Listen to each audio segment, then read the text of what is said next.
I haven't missed a single week of a workout since last decade, and I also helped more than 50 guys to do the same. So in this video I will give you my 5-step checklist so you can stay consistent not for months but for decades. Let's get into it. First step is loving the game. There is a Michael Jordan documentary where parents ask Michael Jordan a question of how we make our kids a good of a basketball player like you, and everybody was expecting the training program, the meal program, the weekly schedule, but the Jordan said the thing nobody expected. He said, make your kid love the game, because when you love the game, you can figure out everything. So here is love working out. Choose a sport you like. Yes, we are here to build muscle, burn fat, but there are a million ways of doing that. For example, if you love boxing, MMA, fighting, you can go ahead and do that and do strength training, complement that. For example, if you love boxing, you can train to increase your punching power, and this will make you more motivated than ever to train. Or if you want to jump higher, you can train that. If you love calisthenics, street workout, training for planche, handstand will make this staying consistent way easier for you. But if you love basketball, you don't have to go to gym every single day. Go to your practice and do your strength training at the side. When you get stronger at the gym, you will see you will get better at the basketball, so you will love staying consistent with the gym because you will get the results. See the results with the game you love. There are no rules to this game. You set the rules. So pick a sport you like and then track your workout sessions, because in training it takes months to see the results. It's not like you do training today and you will see your arms will grow in a week. It takes months, if not years. So if you track your progress with the look you see on the mirror, you will get demotivated so easily. But if you track your process and see you make small increments every single week, you will get motivated. That's why video games are so addictive. What they do, you will play the game, you'll level up so easy in the first steps, so you want to get more leveling in the game. So you want to play it more, you want to level up. With that, they keep you get addicted. You can use this in your life, in your workout sessions. If you're doing 3 pull-ups right now, when you do 4 next week, you will get motivated. And to see that difference, track your workout sessions, because as humans, we forget how many reps we did, what training sessions we did. If you don't believe me, what you eat at the lunch 3 days ago. If you're not eating the same thing every single day, you probably do not remember. So track your workouts and focus on the mini goals instead of your big goal of, for example, gaining 30 pounds of muscle. You can set mini goals. I will increase my bench 5 pounds this month, for example. And when you do that, there is a thing called winner effect. You will feel like a winner because you're setting goals, you're crushing them. But if you set a goal of I will gain 30 pounds of muscle, you will not get a winner effect until you gain 30 pounds of muscle. And it will take a year maybe. And it's hard to stay consistent when you're not getting biological dopamine from your workouts. An interesting story about loving the game so much that we were arguing with friends that I'd rather a good push day in the gym, the workout, than trip to Barcelona. And if you're an American, the Barcelona is a city in Spain. It's a beautiful city. You can go trip, do your vacation there. But I'd rather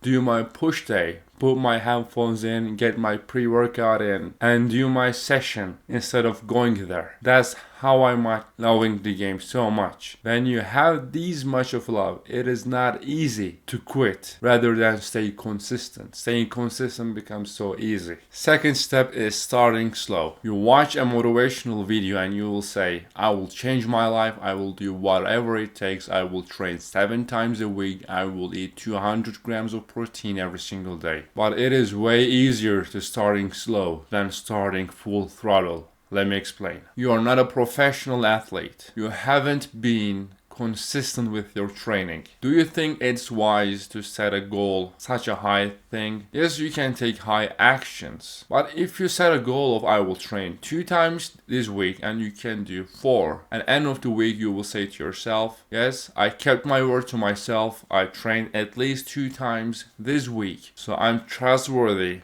disciplined person, and you enjoy the progress more. But what if you set a goal of I will train 7 times this week? At the end of the week maybe you train 6 times, so it's more than before, but you will say to yourself, I'm a loser because I haven't kept my word. So you build negative feedback loop in your brain that you're a loser, and what a loser do?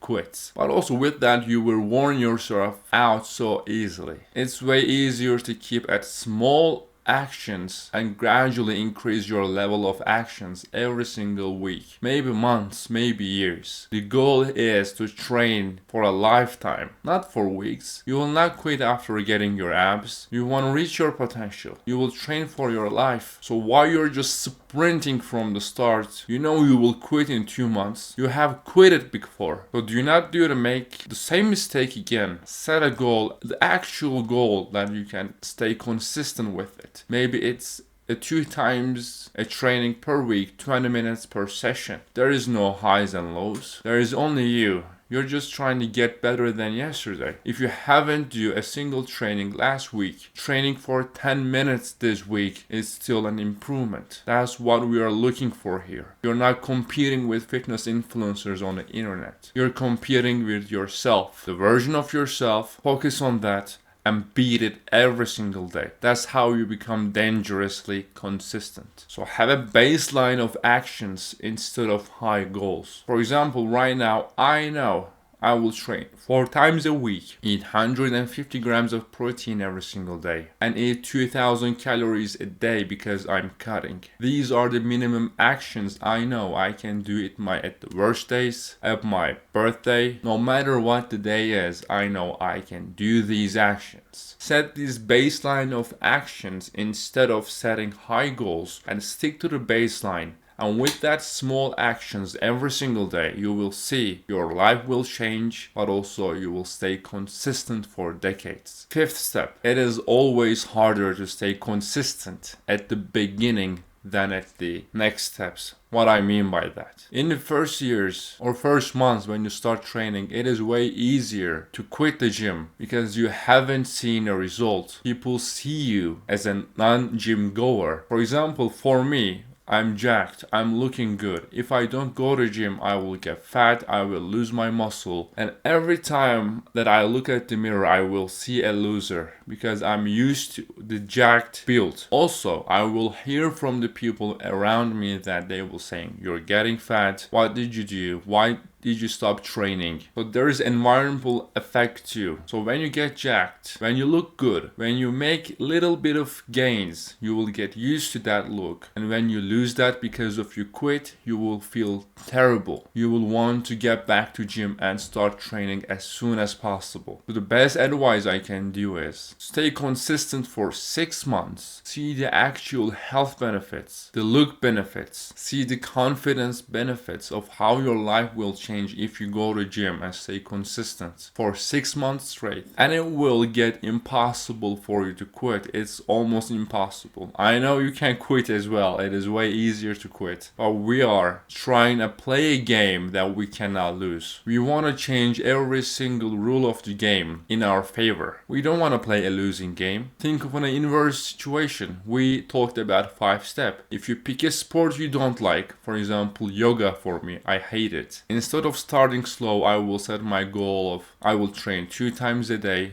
7 times a week. Then I don't focus on mini goals but high goals. What do you think gonna happen? Of course I'm gonna quit. I'm playing a losing game. We are trying to play a winning game here. So guys, follow these 5 steps. And I promise you, you will play a winning game. And you will realize how it's easy to stay consistent. Just control your emotions, focus on mini goals, enjoy the game, do imperfect actions and iterate and learn along the way. Do not rush the things. And when you do it for a long period of time, it's gonna be way easier to stay consistent because you will get positive feedback loop from the gym. Your confidence, your looks, your life will change and you don't want to lose that. It's way easier to keep something than getting it. For example, there is a research about the people. I'm telling you this, for example, the research. Would you walk for 2 miles to get a $20 at the ground, or when you're sitting at the home, you'll realize I dropped $20 2 miles from home. You'll probably and more likely go walk